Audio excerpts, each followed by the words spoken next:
일본의 한 온천 마을이 한국 언론 보도 하나로 완전히 무너질 뻔했습니다. 40년 전통의 여관은 석 달 만에 투숙객이 3분의 1로 급감했고 그중 대부분이 한국 관광객이었죠. 지진 소식에 예약 취소가 폭주하며 여관은 문을 닫을 위기에 처했습니다. 하지만 이 이야기의 반전은 바로 여기서 시작됩니다. 한국인 단골 손님들이 남긴 한글 메시지, 그리고 위기의 순간에 나타난 이방인들. 두려움이 만든 빈자리를 채운 건 놀랍게도 진실과 연대였습니다. 한국 블로거의 등장으로 상황은 급변하기 시작하죠. 과연 이 여관은 살아남을 수 있었을까요? 그리고 한국인 손님들은 다시 돌아왔을까요? 지금부터 공개되는 이 충격적인 실화는 여러분의 생각을 완전히 바꿔놓을 겁니다. 영상이 끝날 때까지 절대 자리를 뜨지 마세요. 그리고 이 이야기가 더 많은 분들께 전해질 수 있도록 구독과 좋아요, 알림 설정 부탁드립니다. 댓글로 여러분의 생각도 꼭 남겨주세요. 저는 박민준입니다. 올해 35살이고 해외 특파원으로 일한 지는 벌써 10년째죠. 서울의 대형 언론사에서 국제부 기자로 근무하며 세계 곳곳의 이야기를 취재해왔습니다. 이번에 제가 찾아간 곳은 일본 중부 지방 알프스 산맥 자락에 자리한 작은 온천 마을이었어요. 산 안개가 얇게 깔린 이른 아침 40년 넘게 이어져 온 작은 여관 로비에 발을 디뎠을 때 저를 맞이한 건 놀라울 만큼 깊은 침묵이었습니다. 한때 여행 가방들이 줄지어 놓였다는 그 공간은 낯설 만큼 조용했어요. 벽에 걸린 시계 초침 소리가 유난히 크게 들렸죠. 접수대 뒤로 놓인 다국어 안내문조차 손을 잡아줄 사람이 없는 듯 외로워 보였습니다. 한국어, 영어, 중국어로 쓰인 환영 문구 위에는 얇은 먼지층이 앉아 있었어요. 천장에서 돌아가는 환풍기 소리만이 유일한 생명의 신호였죠. 저는 카메라를 들어올리며 이 적막함을 렌즈에 담기 시작했습니다. 셔터 소리조차 조심스러울 만큼 고요한 공간이었어요. 여관 주인 나카무라 씨는 60대 후반의 남성이었습니다. 허리가 약간 굽어 있었고 손등에는 긴 세월의 흔적이 주름으로 새겨져 있었어요. 그는 제게 악수를 건네며 말했죠. 지난달 이후로 한국 손님이 거의 끊겼다고요. 예년 같으면 이맘때 객실이 거의 찼을 텐데 지금은 제가 유일한 투숙객이라고 했습니다. 그 말보다 더 크게 들리는 건 건물 깊숙한 곳에서 울리는 진동 감지 경보음이었어요. B- 하는 기계음이 복도를 따라 메아리치며 이 공간의 불안을 대변하고 있었죠. 저는 그에게 물었습니다. 정말 위험한 상황이냐고요. 그는 천천히 고개를 저으며 설명했어요. 이 지역은 원래 지진이 잦은 곳이라고 30년 넘게 살아왔지만 큰 피해를 입은 적은 없다고 말했습니다. 다만 최근 몇 달 사이 한국 언론에서 보도가 집중되면서 예약 취소가 폭증했다고 했죠. 실제로 여관 컴퓨터 화면에는 빨간색으로 표시된 취소 알림이 20개도 넘게 쌓여 있었어요. 화면을 스크롤하자 더 많은 취소 내역이 끝없이 이어졌습니다. 하지만 제가 정말 놀란 건 따로 있었어요. 여관 직원 중 한 명인 사토 씨가 저를 2층 객실로 안내하는 도중 갑자기 건물이 흔들리기 시작한 겁니다. 진도 3 정도의 작은 여진이었죠. 저는 본능적으로 문틀을 잡으며 심장이 빠르게 뛰는 걸 느꼈어요. 하지만 사토 씨는 아무렇지도 않게 걸음을 이어갔습니다. 마치 바람이 부는 것처럼 자연스럽게요. 심지어 그녀는 제 놀란 표정을 보고 미안하다는 듯 미소까지 지었습니다. 그 순간 저는 깨달았어요. 이곳 사람들에게 지진은 공포가 아니라 일상이라는 걸요. 하지만 그 일상이 외부인들의 두려움과 만나면서 이 마을 전체가 흔들리고 있었던 겁니다. 물리적 흔들림보다 더 무서운 경제적 흔들림이었죠. 땅이 흔들리는 건 몇 초면 끝나지만 사람들의 마음이 흔들리는 건 몇 달이고 이어지고 있었어요. 복도 끝 창문으로 보이는 온천수 연기는 여전히 뜨겁게 피어오르고 있었습니다. 40년 동안 한 번도 멈춘 적 없는 그 김이었어요. 100년이 넘은 온천 수원에서 끊임없이 솟아오르는 뜨거운 증기였죠. 저는 노트를 펼쳐들며 생각했습니다. 이 이야기는 단순히 지진에 관한 것이 아니라 보이지 않는 두려움이 어떻게 사람들의 발걸음을 멈추게 하는지에 대한 기록이 될 거라고요. 나카무라 씨는 제게 한 권의 낡은 노트를 보여줬어요.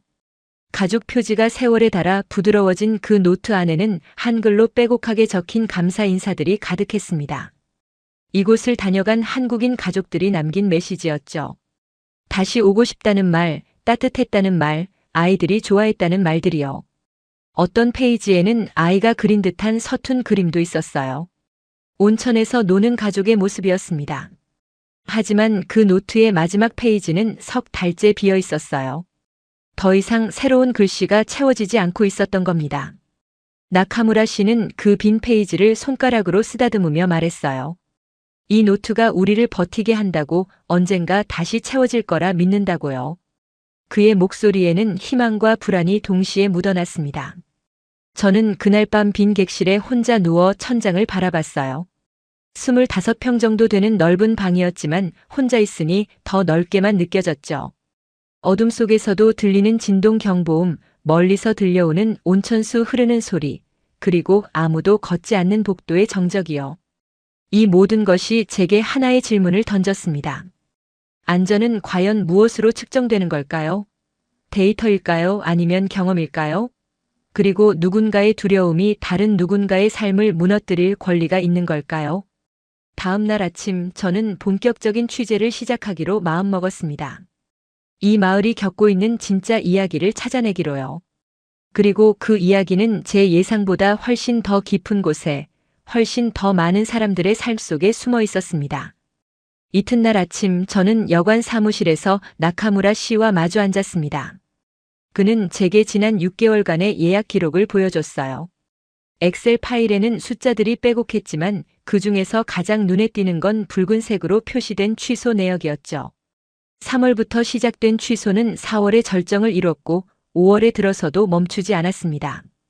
나카무라 씨는 말했어요. 첫 번째 지진 보도가 나간 다음 날 11건의 예약이 한꺼번에 취소됐다고요.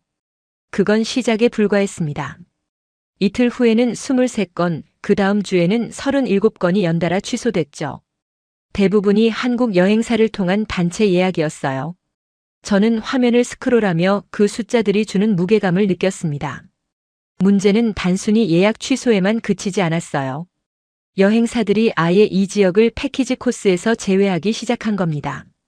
한 대형 여행사 담당자는 나카무라 씨에게 이메일을 보냈다고 했어요.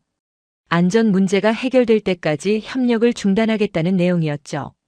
그 이메일을 읽는 나카무라 씨의 손이 미세하게 떨리는 게 보였습니다. 저는 여관 직원들과도 이야기를 나눴어요. 프런트에서 일하는 28살의 다나카 씨는 말했습니다. 전화가 올 때마다 가슴이 철렁한다고요. 예약 문의일까 기대하지만 열의 9은 취소 요청이라고 했어요.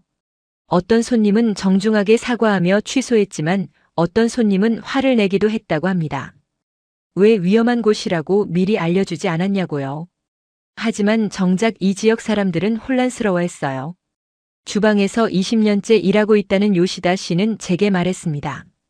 자신은 여기서 태어나 평생을 살았지만 지진 때문에 큰 피해를 본 적이 없다고요. 물론 흔들림은 자주 있지만 그게 곧 위험을 의미하는 건 아니라고 했죠. 건물들은 모두 내진 설계가 되어 있고 대피 훈련도 정기적으로 한다고 설명했습니다. 저는 의문이 들었어요. 그렇다면 왜 한국 언론은 이렇게까지 집중적으로 보도한 걸까요? 저는 호텔 와이파이로 한국 포털 사이트에 접속했습니다.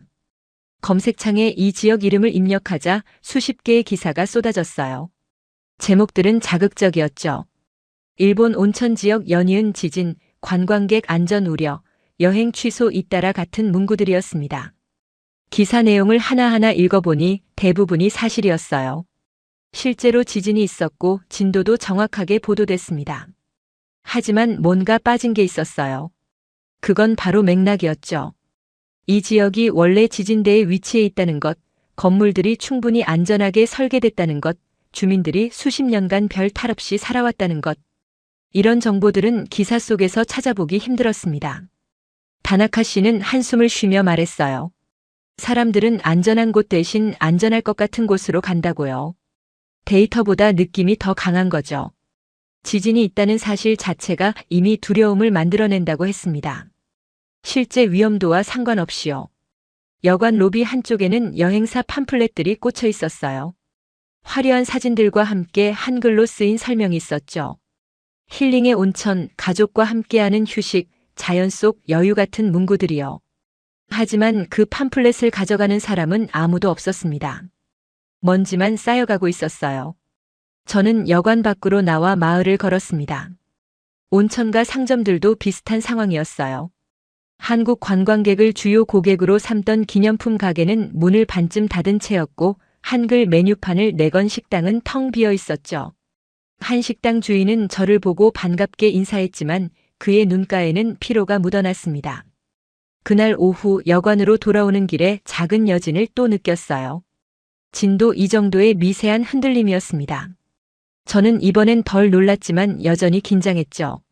하지만 길을 걷던 할머니는 장바구니를 든 채 그냥 지나갔어요.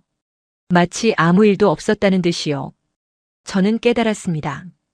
공포는 경험보다 빠르게 전파된다는 걸요. 한 번도 와보지 않은 사람들이 뉴스 제목만 보고 두려워하고 그 두려움이 모여 실제로 이곳 사람들의 삶을 무너뜨리고 있었습니다. 보이지 않는 두려움이 만든 빈자리는 실제 지진보다 훨씬 더 오래 지속되고 있었어요. 셋째 날 나카무라 씨는 저를 여관 2층 작은 사무실로 안내했습니다. 창문으로 아침 햇살이 비스듬히 들어오는 공간이었어요. 낡은 책상 위에는 장부들이 켜켜이 쌓여 있었죠. 그는 가장 두꺼운 장부 하나를 꺼내 제 앞에 펼쳐놓았습니다. 이 여관의 40년 역사가 고스란히 담긴 기록이었어요. 첫 페이지에는 1985년이라는 연도가 손글씨로 적혀 있었습니다. 나카무라 씨의 아버지가 이 여관을 시작한 해였죠. 그때부터 지금까지 매달 투숙객 수와 매출이 빼곡하게 기록되어 있었어요.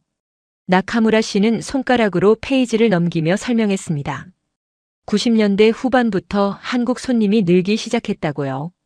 처음엔 한 달에 몇 명 정도였지만 2000년대 들어서면서 급증했다고 했죠. 한류붐과 함께 일본 온천 여행이 인기를 끌었던 겁니다. 2010년대에는 전체 투숙객의 60% 이상이 한국인이었다고 했어요. 저는 최근 6개월치 기록을 자세히 들여다봤습니다. 숫자들은 충격적이었어요. 3월에는 평균 115명이었던 월간 투숙객 수가 4월에는 72명, 5월에는 43명으로 급락했죠. 6월은 아직 진행 중이었지만 지금까지 예약은 18건 뿐이었습니다. 전년 동월 대비 3분의 1도 안 되는 수준이었어요. 나카무라 씨는 또 다른 서랍을 열었습니다. 그 안에는 다른 종류의 노트들이 가지런히 정리되어 있었어요. 손님들이 남긴 방명록이었죠. 그는 그중 한 권을 꺼내 제게 건넸습니다. 표지에는 한국 손님 메시지라고 한글과 일본어로 쓰여 있었어요. 페이지를 넘기자 한글 메시지들이 쏟아졌습니다. 또 오고 싶다는 말, 아이들이 행복해했다는 말, 따뜻한 환대에 감사하다는 말들이요. 어떤 가족은 매년 같은 날짜에 방문한다며 6년 연속 메시지를 남겼더군요. 한 젊은 부부는 신혼여행 때 왔다가 첫 아이가 생긴 후 다시 왔다며 가족 사진을 붙여놨었습니다. 저는 특히 한 메시지에 눈길이 갔어요. 서울에서 왔다는 김 씨 가족이 2년 전에 남긴 글이었습니다.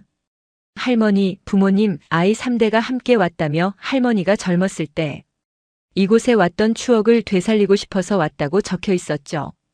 그리고 마지막 문장이 가슴에 남았어요. 우리 가족의 특별한 장소가 되었습니다라고요. 하지만 이 노트의 마지막 메시지는 3월 12일자였습니다. 석 달이 넘도록 새로운 글이 추가되지 않은 거죠. 나카무라 씨는 그 빈 페이지들을 바라보며 말했어요. 이 노트가 다시 채워질 날을 기다리고 있다고요. 저는 물었습니다. 경제적으로 얼마나 어려운지요. 그는 잠시 망설이다가 솔직하게 답했어요. 직원 5명의 급여를 맞추기가 벅차다고요. 온천시설 유지비, 건물 관리비, 각종 공과금을 내고 나면 남는 게 거의 없다고 했습니다. 지금은 그동안 모아둔 예비금으로 버티고 있지만 이 상황이 석 달만 더 지속되면 심각한 결정을 내려야 할 수도 있다고 했죠. 그 말을 들으니 가슴이 무거워졌어요. 40년 역사가 몇 달 사이에 무너질 위기에 처한 겁니다. 그것도 실제 재난 때문이 아니라 두려움 때문에요.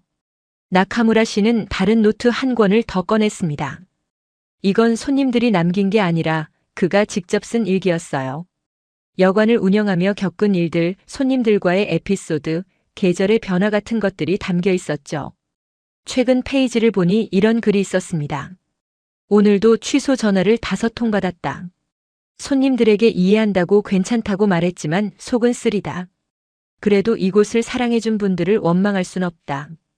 두려움은 자연스러운 감정이니까. 저는 그 글을 읽으며 복잡한 감정을 느꼈습니다. 나카무라 씨는 손님들을 원망하지 않았어요. 오히려 이해하려 했죠. 하지만 그 이해가 그의 삶을 구해주진 못했습니다. 책상 한쪽에는 오래된 사진들이 액자에 담겨 있었어요. 젊은 시절의 나카무라 씨 부부 손님들과 함께 찍은 단체 사진, 여관 개업 당시의 모습 등이요.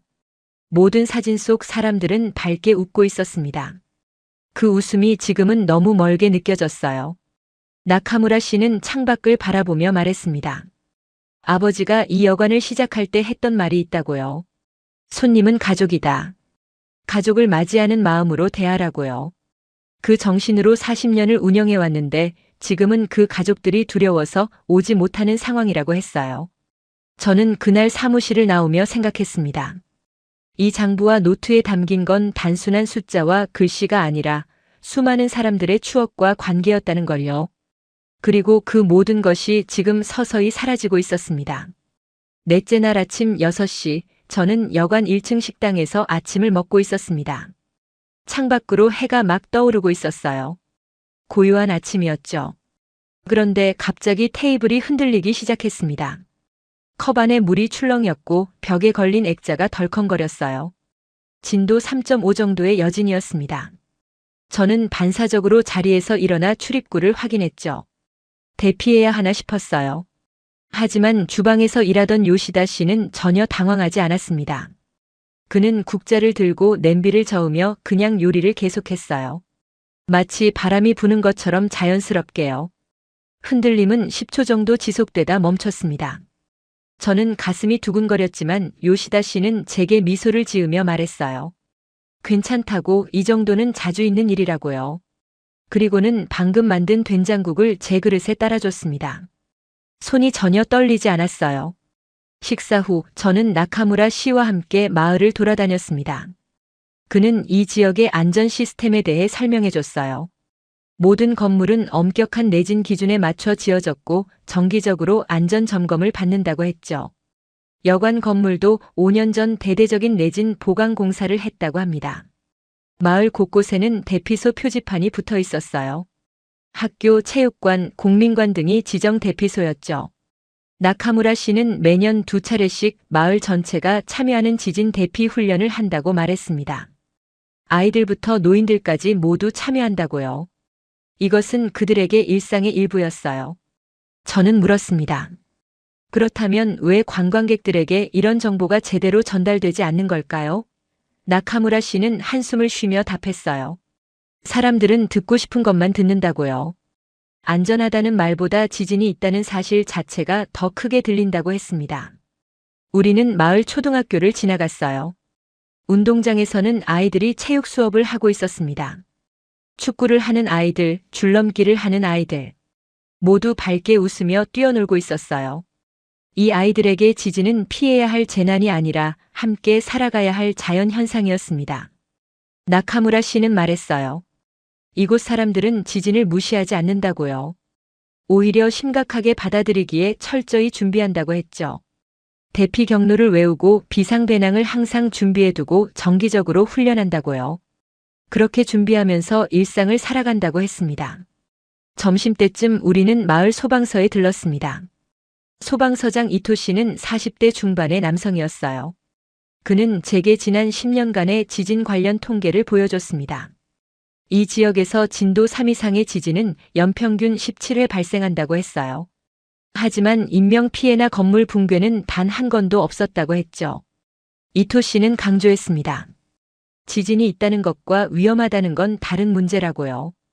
이곳은 지진이 잦지만 그만큼 대비도 철저하기에 안전하다고 했어요. 오히려 지진이 없는 지역에서 갑자기 큰 지진이 오면 더 위험할 수 있다고 말했습니다. 오후에는 여관으로 돌아와 직원들과 이야기를 나눴어요. 프런트의 다나카 씨는 이 마을에서 태어나 자랐다고 했습니다. 28해 동안 수많은 지진을 경험했지만 단 단 한 번도 다친 적이 없다고요. 어릴 때부터 학교에서 지진 대응 교육을 받았고 그게 몸에 배어 있다고 했어요. 주방의 요시다 씨도 비슷한 이야기를 들려줬습니다. 그녀는 20년 전 큰 도시에서 이곳으로 이사 왔다고 해요. 처음에는 지진이 무서웠지만 시간이 지나며 익숙해졌다고 했죠. 지금은 오히려 도시의 복잡함이 더 스트레스라고 말했습니다. 저는 깨달았어요. 이곳 사람들에게 지진은 삶을 멈추게 하는 재난이 아니라 삶의 일부였다는 걸요. 그들은 흔들림 속에서도 밥을 짓고 아이를 키우고 웃으며 살아가고 있었습니다. 익숙함이 공포를 이긴 거죠. 하지만 그 익숙함이 외부인들에게는 이해되지 않았어요. 한 번도 와보지 않은 사람들은 데이터만으로 판단했고 그 판단은 두려움으로 귀결됐습니다. 직접 보고 느끼지 않으면 알 수 없는 일상의 안정감은 전달되지 않았어요. 저녁 무렵 또 한 번 작은 여진이 있었습니다. 이번엔 저도 덜 놀랐어요. 나카무라 씨가 옆에서 차를 마시며 말했습니다. 지진은 이곳 사람들을 더 강하게 만들었다고요. 예측할 수 없는 것과 함께 사는 법을 배웠고 그래서 삶을 더 소중히 여기게 됐다고 했어요. 저는 그날 밤 일기를 쓰며 생각했습니다. 삶은 멈추지 않는다는 것, 그게 이곳 사람들이 증명하고 있는 진실이라고요. 땅이 흔들려도 손님이 끊겨도 그들은 여전히 하루하루를 살아가고 있었습니다. 다섯째 날 저는 여관에 숨겨진 또 다른 이야기를 발견했습니다. 그건 바로 직원들 사이의 갈등이었어요. 아침 일찍 복도를 지나다가 우연히 직원 휴게실에서 들려오는 대화를 듣게 됐죠. 목소리들이 격하게 오가고 있었습니다. 문을 조심스럽게 두드리자 안에서 침묵이 흘렀어요. 제가 취재차 왔다고 하자 다나카 씨가 문을 열어줬습니다. 휴게실 안에는 직원 4명이 앉아 있었어요. 모두 표정이 무겁였죠. 분위기가 심상치 않았습니다. 저는 무슨 일인지 물었어요. 잠시 침묵이 흐른 후 60대 초반의 베테랑 직원 사사키 씨가 입을 열었습니다. 자신은 이 여관을 그만둘까 생각 중이라고요. 30년 넘게 일했지만 이제 한계가 보인다고 했어요. 손님이 없는 여관에서 일할 이유를 찾기 힘들다고 말했습니다. 반면 젊은 직원인 25살의 스즈키 씨는 반대 의견이었어요. 지금 포기하면 안 된다고 조금만 버티면 상황이 나아질 거라고 했죠. 한국 손님들이 꼭 다시 올 거라고 믿는다고 했습니다. 하지만 그의 목소리에는 확신보다 간절함이 묻어났어요. 다나카 씨는 중간 입장이었습니다. 그녀는 말했어요. 버티고 싶지만 현실적으로 어렵다고요. 급여가 이미 2달째 삭감됐고 앞으로 더 줄어들 수도 있다고 했죠. 자신도 생활이 있는데 언제까지 희망만 가지고 버틸 수 있을지 모르겠다고 했습니다. 저는 나카무라 씨도 이 상황을 알고 있는지 물었어요.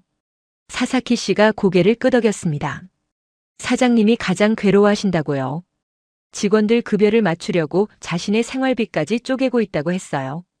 하지만 그것도 한계가 있다고 말했습니다. 주방에서 일하는 요시다 씨는 다른 걱정을 털어놨어요. 손님이 줄면서 자신이 쓸모 없어진 기분이 든다고요. 20년간 손님들에게 요리를 만들어주는 게 삶의 보람이었는데 이제 그 보람을 느낄 기회가 없다고 했습니다. 빈 식당에서 혼자 요리하는 게 너무 허무하다고 했어요. 저는 물었습니다. 그렇다면 다들 어떻게 하고 싶은지요? 대답은 제각각이었어요. 사사키 씨는 당장은 아니지만 6개월 안에 결정을 내려야 한다고 했고 스즈키 씨는 끝까지 버티고 싶다고 했죠. 다나카 씨는 3개월만 더 지켜보고 싶다고 했습니다. 대화를 나누다 보니 갈등의 본질이 보였어요. 이건 단순히 직장을 그만두고 말고의 문제가 아니었습니다. 이곳은 그들에게 단순한 일터가 아니라 공동체였거든요. 함께 손님을 맞이하고 계절의 변화를 나누고 서로의 삶을 공유하던 곳이었어요. 그 공동체가 흔들리고 있었던 겁니다. 점심시간 저는 나카무라 씨와 따로 이야기를 나눴습니다. 그는 직원들의 고민을 모두 알고 있었어요. 어떻게든 붙잡고 싶지만 그들의 인생까지 책임질 수는 없다고 했죠. 특히 사사키 씨는 정년퇴직을 3년 앞두고 있는데 이런 상황에서 계속 일하게 하는 게 미안하다고 했습니다. 나카무라 씨는 또 다른 고민도 있었어요. 만약 직원들이 떠나면 여관 운영 자체가 불가능하다고요. 부부 둘이서는 이 규모를 감당할 수 없다고 했죠.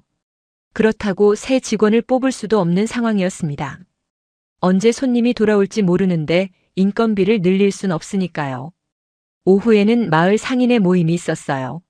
저도 참관할 수 있었는데 분위기는 침울했습니다. 기념품 가게, 식당, 교통편 업체 등 12곳의 대표들이 모였지만 모두 비슷한 어려움을 겪고 있었어요. 한국 관광객 감소로 매출이 절반 이하로 떨어졌다고 했죠. 한 식당 주인은 말했어요. 자신은 한국어 메뉴판까지 만들고 한국 손님 입맛에 맞춰 요리법도 연구했다고요. 하지만 이제 그 메뉴판은 창고에 쌓여 있다고 했습니다. 6년간의 노력이 물거품이 된 기분이라고 했어요. 기념품 가게 주인은 더 절박했습니다. 한국 관광객을 주요 고객으로 삼아 한글 상품까지 제작했는데 재고가 산더미처럼 쌓였다고요. 반품도 안 되고 다른 데 팔 수도 없는 상품들이라고 했죠. 대출금 상환도 밀리고 있다고 털어놨습니다. 상인 회장은 시청에 지원을 요청했지만 돌아온 건 위로뿐이었다고 했어요. 지진은 자연재해지만 관광객 감소는 자연재해가 아니라서 재난지원금 대상이 안 된다고 했죠. 결국 각자 버티는 수밖에 없다고 말했습니다. 저는 모임을 지켜보며 가슴이 무거워졌어요. 땅의 균열보다 더 깊은 건 사람들 마음의 균열이었습니다. 서로를 믿고 함께 해온 공동체가 보이지 않는 두려움 앞에서 조금씩 갈라지고 있었어요. 누구도 원하지 않았지만 현실은 그들을 선택의 기로에 몰아넣고 있었습니다. 저녁 무렵 여관으로 돌아오니 복도는 여전히 조용했어요. 직원들은 각자의 자리에서 묵묵히 일하고 있었지만 그 침묵 속에는 수많은 고민과 두려움이 담겨 있었습니다. 여섯째 날 아침 놀라운 일이 벌어졌습니다. 프런트 데스크에 손님이 나타난 거예요. 석 달 만에 처음 보는 새 투숙객이었죠. 저는 복도에서 그 모습을 목격했는데 다나카 씨의 얼굴에 화색이 돌았습니다. 손님은 30대 초반으로 보이는 프랑스 남성이었어요. 큰 배낭을 메고 있었고 유창하지는 않지만 일본어로 대화했죠. 그는 자신을 지질학 연구자라고 소개했습니다. 이름은 피에르였어요. 그는 바로 이 지역의 지진 활동을 연구하러 왔다고 했어요. 나카무라 씨가 급히 내려와 그를 맞이했습니다. 목소리에는 감격이 묻어났어요. 피에르는 웃으며 말했죠. 자신은 지진이 있는 곳을 연구하는 사람이라고, 오히려 이런 때 와야 의미 있는 데이터를 얻을 수 있다고요. 위험을 피하는 게 아니라 이해하려 한다고 말했습니다. 점심때쯤 또 다른 손님이 도착했어요. 일본 북부 홋카이도에서 왔다는 60대 부부였습니다. 그들은 10년 전 이곳에서 결혼 기념일을 보낸 적이 있다고 했어요. 뉴스를 보고 걱정이 돼서 직접 확인하러 왔다고 했죠. 그리고 이곳이 여전히 아름답다는 걸 보여주고 싶어서 왔다고 말했습니다. 부부는 나카무라 씨를 꼭 안아줬어요. 오랜 친구를 만난 것처럼요. 부인은 말했습니다. 지진 때문에 사람들이 오지 않는다는 소식을 듣고 가슴이 아팠다고요. 자신들에게는 너무나 소중한 장소인데 그곳이 어려움을 겪고 있다는 게 안타까웠다고 했어요. 오후에는 더 놀라운 손님이 왔습니다. 70대 후반의 할머니였어요. 지팡이를 짚고 천천히 걸어 들어왔죠. 그녀는 이 마을 출신이지만 30년 전 도쿄로 이사했다고 했습니다. 뉴스에서 고향이 어려움을 겪는다는 걸 알고 늙은 몸이지만 돕고 싶어서 왔다고 했어요. 할머니는 한 달 숙박비를 미리 냈습니다. 그리고 말했어요. 자신은 여기서 태어나 자랐고 이곳의 지진과 함께 살아왔다고요. 한 번도 무섭다고 생각한 적 없다고 했죠. 오히려 이 땅이 살아 숨쉬고 있다는 증거라고 말했습니다. 저녁 무렵 프런트에서 전화벨이 울렸어요. 다나카 씨가 받더니 놀란 표정을 지었습니다. 한국에서 걸려온 전화였거든요. 통화를 마친 그녀는 나카무라 씨에게 달려갔어요. 한국인 단골 손님이 다음 달에 온다고 예약했다는 겁니다. 그 손님은 이 씨라는 40대 남성이었어요. 6년 전부터 매년 가족과 함께 이곳을 찾아왔다고 했죠. 올해는 지진 소식 때문에 고민했지만 가족회의 끝에 가기로 결정했다고 합니다. 아이들이 이곳을 너무 좋아한다고 지진보다 그 추억이 더 소중하다고 말했어요. 나카무라 씨는 전화를 끊고 한참을 그 자리에 서 있었습니다. 눈가가 붉어졌어요. 다나카 씨도 눈물을 훔쳤죠. 석 달간의 침묵을 깬 목소리들이었습니다. 많지는 않았지만 그 의미는 컸어요. 저녁 식사 때 새로 온 손님들과 함께 식탁에 앉았습니다. 피에르는 자신의 연구에 대해 설명했어요. 지진은 두려움의 대상이 아니라 이해의 대상이라고 했죠. 데이터를 모으고 분석하면 더 안전한 대비책을 만들 수 있다고 말했습니다. 홋카이도 부부는 사진을 보여줬어요. 10년 전 이곳에서 찍은 사진들이었죠. 젊은 시절의 그들 온천에 앉아 웃고 있는 모습, 마을을 산책하는 장면들이요. 그리고 오늘 똑같은 장소에서 찍은 사진을 보여줬습니다. 10년이 지났지만 풍경은 거의 그대로였어요. 부인은 말했습니다. 이 사진들을 SNS에 올릴 거라고요. 지진이 있어도 이곳은 여전히 아름답다는 걸 보여주고 싶다고 했죠. 사람들이 두려움 때문에 이런 곳을 놓치는 게 안타깝다고 말했습니다. 할머니는 옛 이야기를 들려줬어요. 자신이 어렸을 때도 지진이 잦았지만 사람들은 그냥 살았다고요. 오히려 지진이 있을 때마다 이웃끼리 더 챙기고 서로 확인하며 유대감이 깊어졌다고 했어요. 자연재해는 두려운 것이지만 동시에 사람을 연결하는 것이기도 하다고 말했습니다. 식사를 마치고 피에르는 작은 제안을 했어요. 자신의 연구 결과를 여관 홈페이지에 올리면 어떻겠냐고요. 이 지역의 지진 활동에 대한 과학적 분석과 안전성 평가를 공유하면 사람들의 막연한 두려움을 줄일 수 있을 거라고 했죠. 나카무라 씨는 좋은 생각이라며 고개를 끄덕였습니다. 홋카이도 부부도 자신들의 사진과 후기를 제공하겠다고 했어요. 할머니는 이 마을의 역사와 지진과 함께 살아온 이야기를 글로 쓰겠다고 했습니다. 그날 밤 여관 로비는 오랜만에 웃음소리로 가득 찼어요. 손님은 많지 않았지만 그 웃음은 진심이었습니다. 저는 깨달았죠. 위기의 순간에 나타나는 사람들이 있다는 걸요. 두려움을 선택한 사람들도 있지만 연대를 선택한 사람들도 있었습니다. 7째 날 마을에 작은 변화가 시작됐습니다. 홋카이도 부부가 SNS에 올린 사진이 화제가 되기 시작한 거예요. 일본 여행 커뮤니티에서 공유되며 댓글들이 달리기 시작했죠. 대부분 긍정적인 반응이었습니다. 한 댓글은 이렇게 적혀 있었어요. 뉴스만 보고 위험하다고 생각했는데 실제로 가본 사람의 후기를 보니 생각이 바뀌었다고요. 다른 사람은 이런 때 오히려 가보고 싶다고 썼습니다. 붐비지 않아서 더 좋을 것 같다는 댓글도 있었어요. 나카무라 씨는 이 변화를 감지했습니다. 그는 직원들을 모아 회의를 열었어요. 지금이 기회라고 말했죠. 직접 목소리를 내야 한다고 했습니다. 침묵하고 기다리기만 해서는 안 된다고요. 다나카 씨가 제안했어요. 여관 홈페이지를 새롭게 만들면 어떻겠냐고요. 지진에 대한 정확한 정보, 안전시설, 대피 훈련 내용 등을 투명하게 공개하자고 했죠.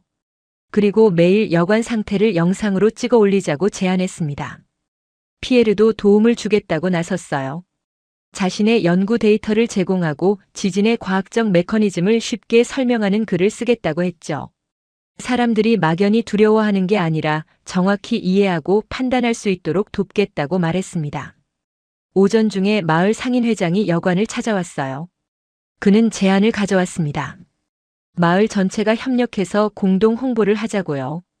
각 상점이 서로의 상품을 소개하고 패키지 형태로 할인 혜택을 주자는 아이디어였어요. 기념품 가게에서 쿠폰을 주면 식당에서 할인을 받고 식당 영수증을 보여주면 여관에서 온천 입욕권을 제공하는 식이었죠. 서로 살리기 위한 연대였습니다. 나카무라 씨는 흔쾌히 동의했어요. 점심때 마을 청년 모임에서도 나섰습니다. 20대 중반의 젊은이들 5명이 여관을 찾아왔어요. 그들은 영상 제작자, 사진작가, 디자이너 등이었죠. 마을을 위해 무료로 홍보 콘텐츠를 만들어주겠다고 제안했습니다. 그들은 말했어요. 자신들도 이 마을에서 자랐고 지금도 살고 있다고요. 이 마을이 사라지는 걸 보고만 있을 수 없다고 했죠. 전문성을 살려 도울 수 있는 일을 하고 싶다고 말했습니다. 오후부터 본격적인 작업이 시작됐어요. 청년들은 드론을 띄워 마을의 아름다운 풍경을 촬영했습니다. 산, 온천, 전통 건물들이 영상에 담겼죠. 그리고 나카무라 씨 직원들, 손님들과 인터뷰를 진행했어요. 홋카이도 부부는 인터뷰에서 말했습니다. 10년 동안 여러 온천을 다녀봤지만 이곳만큼 따뜻한 곳은 없었다고요. 지진은 자연현상이고 완벽히 통제할 순 없지만 이곳 사람들은 그것과 함께 사는 법을 알고 있다고 했어요. 피에르는 과학적 데이터를 보여주며 설명했습니다. 이 지역의 지진 활동은 예측 가능한 패턴이 있고 건물들의 내진 설계는 일본 최고 수준이라고요. 통계적으로 볼 때 이곳은 지진이 잦지만 안전하다고 강조했습니다. 저녁 무렵 놀라운 소식이 들려왔어요. 한국의 한 여행 블로거가 이곳에 오겠다고 연락한 겁니다. 그는 10만 명의 구독자를 가진 유명 블로거였어요. 지진 소식을 듣고 오히려 진실을 확인하고 싶어졌다고 했죠. 블로거 김민수 씨는 전화로 말했습니다. 요즘 사람들이 두려움에 휩싸여 정확한 판단을 못하는 것 같다고요. 자신이 직접 가서 보고 정확한 정보를 전달하고 싶다고 했어요. 이틀 후 도착 예정이라고 했습니다. 다나카 씨는 울먹였어요. 석 달 만에 처음 듣는 한국어 예약 전화였거든요. 그것도 적극적으로 오고 싶다는 의사를 밝힌 손님이었죠. 나카무라 씨는 그녀의 어깨를 다독였습니다. 그날 밤 여관 회의실에서 작은 파티가 열렸어요. 새로운 손님들, 직원들, 마을 청년들이 모두 모였습니다. 많은 사람은 아니었지만 분위기는 따뜻했어요. 요시다 씨가 특별히 준비한 요리들이 테이블에 차려졌죠. 할머니는 건배사를 했습니다. 어려운 때 함께하는 사람들이 진짜 가족이라고 말했어요. 모두 잔을 들었습니다. 소주, 맥주, 청량 음료까지 다양했지만 마음은 하나였어요. 피에르는 말했습니다. 자신은 프랑스에서 왔지만 지금 이 순간만큼은 이 마을 사람이 된 것 같다고요. 위기가 사람을 연결한다는 걸 배웠다고 했죠. 모두 박수를 쳤습니다. 청년 중 한 명이 방금 만든 영상 초안을 보여줬어요. 3분짜리 영상이었는데 마을의 아름다움과 사람들의 진심이 고스란히 담겨 있었습니다. 마지막 장면은 나카무라 씨가 카메라를 보며 하는 말이었어요. 우리는 여기 있습니다. 흔들려도 두려워도 여전히 여러분을 기다리고 있습니다. 그 말에 모두 숙연해졌어요. 누군가 눈물을 훔쳤고 누군가는 고개를 끄덕였습니다. 저도 가슴이 뭉클했죠. 이건 단순한 홍보 영상이 아니라 생존의 외침이자 연대의 메시지였습니다. 그날 밤 SNS에는 또 다른 게시물들이 올라오기 시작했어요. 일본 각지에서 그리고 놀랍게도 한국에서도요. 어떤 사람은 이곳을 응원한다고 댓글을 달았고 어떤 사람은 꼭 가보겠다고 약속했어요. 불안은 여전히 있었지만 그 위에 연대가 싹트고 있었습니다. 8째 날 제 취재의 마지막 날이었습니다. 아침 일찍 일어나 여관 주변을 산책했어요. 산 안개가 천천히 걷히며 마을이 모습을 드러냈죠. 일주일 전과 풍경은 같았지만 뭔가 달라진 느낌이 들었습니다. 프런트로 돌아오니 다나카 씨가 환한 표정으로 저를 맞이했어요. 밤사이 예약이 3건 더 들어왔다고 했습니다. 모두 일본인이었지만 그래도 반가운 소식이었죠. 그중 한 건은 가족 단위 예약이라고 했어요. 나카무라 씨는 아침 식사 때 말했습니다. 희망이 보인다고요. 아직 이전 수준으로 회복된 건 아니지만 완전히 멈췄던 흐름이 다시 움직이기 시작했다고 했어요. 그것만으로도 충분히 의미 있다고 말했습니다.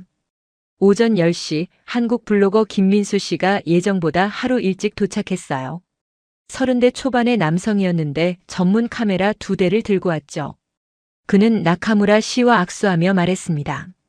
직접 보니 뉴스와는 완전히 다르다고요. 김민수 씨는 여관 곳곳을 촬영했어요. 온천, 객실, 식당, 그리고 직원들의 모습까지요. 다나카 씨와 인터뷰도 진행했습니다. 그녀는 한국어로 또박또박 말했어요. 한국 손님들이 너무 그립다고 다시 만날 날을 기다리고 있다고요. 김민수 씨는 저에게도 물었습니다. 일주일간 취재하며 느낀 점이 뭐냐고요. 저는 솔직하게 답했어요. 두려움은 빠르게 전파되지만 진실은 천천히 전해진다고요. 하지만 느리더라도 진실은 결국 닿는다고 믿는다고 말했습니다. 점심때 피에르가 연구 결과 초안을 보여줬어요. 이 지역의 최근 6개월 지진 데이터를 분석한 내용이었죠. 그의 결론은 명확했습니다. 지진 활동은 예년 수준이고 위험도는 변하지 않았다고요. 오히려 언론의 집중 보도가 체감 위험을 높였다고 지적했습니다. 피에르는 이 자료를 학술지에 투고하겠다고 했어요. 그리고 일반인도 이해할 수 있게 쉽게 풀어 쓴 버전을 여관 홈페이지와 마을 사이트에 올리기로 했죠. 과학적 사실이 두려움을 이길 수 있다고 믿는다고 말했습니다. 오후에는 마을 상인회에서 만든 협력 패키지가 공개됐어요.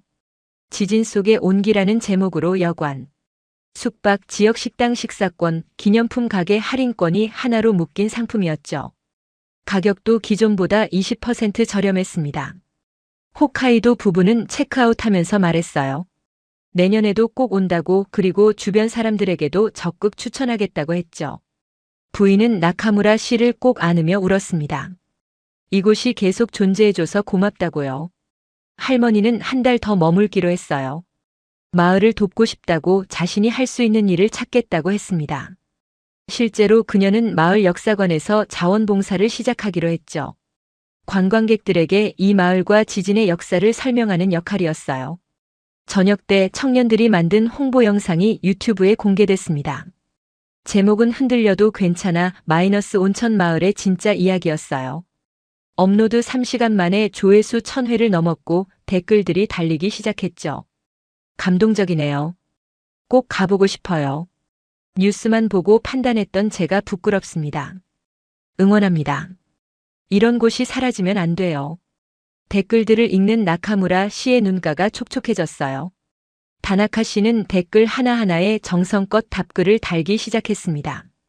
감사하다고, 기다리겠다고요. 김민수 씨도 자신의 SNS에 사진들을 올렸어요. 10만 명의 팔로워들에게 이곳의 진실을 전했죠. 그의 게시물에는 600개가 넘는 댓글이 달렸고 대부분 긍정적인 반응이었습니다. 저녁 식사는 특별했어요. 나카무라 씨 부부가 직접 준비한 전통 요리들이 차려졌죠. 남은 손님들, 직원들, 마을 청년들이 모두 한자리에 모였습니다.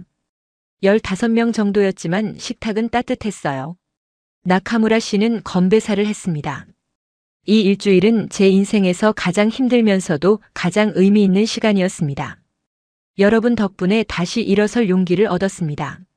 정말 감사합니다. 모두 박수를 쳤어요. 저도 함께 박수를 쳤죠. 이건 단순한 감사 인사가 아니라 새로운 시작을 알리는 선언이었습니다. 식사 후 저는 나카무라 씨와 둘이 온천에 앉았어요. 별들이 총총한 밤하늘 아래 뜨거운 온천수가 몸을 감쌌습니다. 그는 조용히 말했어요.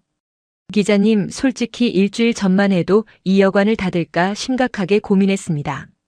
40년 역사를 접는다는 게 쉬운 결정은 아니었지만 현실은 냉혹했거든요. 저는 들었습니다. 하지만 지금은 생각이 바뀌었어요. 우리가 문을 닫지 않는 한 손님들도 길을 찾을 거라는 확신이 들었습니다. 흔들림은 계속될 겁니다. 땅도 마음도요. 하지만 그 속에서도 우리는 서 있을 겁니다. 그의 목소리는 단단했어요. 일주일 전 제가 만났던 그와는 달랐죠. 여전히 불안은 있었지만 그 불안을 견디는 힘이 생긴 것 같았습니다. 다음 날 아침 저는 여관을 떠났습니다.